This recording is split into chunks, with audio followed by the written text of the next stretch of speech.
Wow, wow. March Madness is here, and I don't think Baylor or North Carolina got the experience for truly March Madness is like. Both of these teams had dominating performances. North Carolina, I don't think anybody expected North Carolina to dominate, basically take apart a Shaka Smart team. That was very, very surprising to me.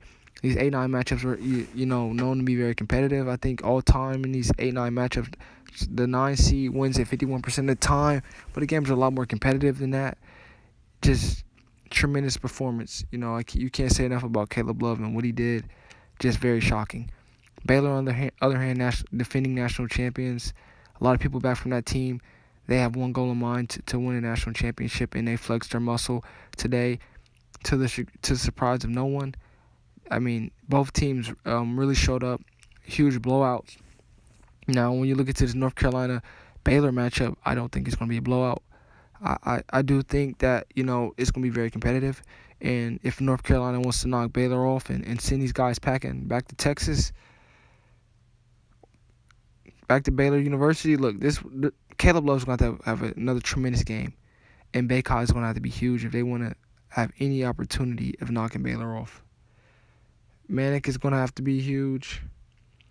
And the question I have is, will Hubert Davis go into his bench? Now, obviously, because it was a blowout, a lot of people played, but he only played 7 guys, double-digit minutes. So will he go deeper into his bench? Will he go 8? I don't know, because Baylor causes so many problems defensively for North Carolina. I don't think there's enough. There's not enough. You can't. You're not going to be able to stop everybody. They're not going to be able to. Baylor's going to do what they do. Baylor offensively is a very tough team to stop. And then if North Carolina's turning the ball over, you're just giving a team added possessions that they don't need. Baylor's going to get theirs. And Chachua is going to be a problem for North Carolina. Mayer is going to be a problem for North Carolina. Look, and then Flagler, the guard, he is a tremendous guard. This Baylor team is very deep. And then you can't forget about James Akinno. Caleb Love is going to have to lock in defensively and then offensively offset, the ability of a very solid point guard, Akinno. Akinno and Flagler are going to make it so hard for Caleb Love to it's basically 2-on-1.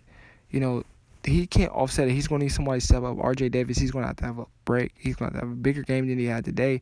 He's going to be the difference factor in this game if North Carolina wants an opportunity to win it, because Baycott and Caleb Love, they can't do it all by themselves. They're going to need someone else to go along for this ride. Will Manic step up? Who knows? But I just see that Mayer for Baylor is a tremendous matchup problem, and I don't see how Baycott can offensively score and then stay out of foul trouble. I mean, it's Baylor. They have too much. They're deep rotation. Got a lot of guys that cause a lot of problems. That can do a lot of different things, and I don't see North Carolina having a chance of winning this game.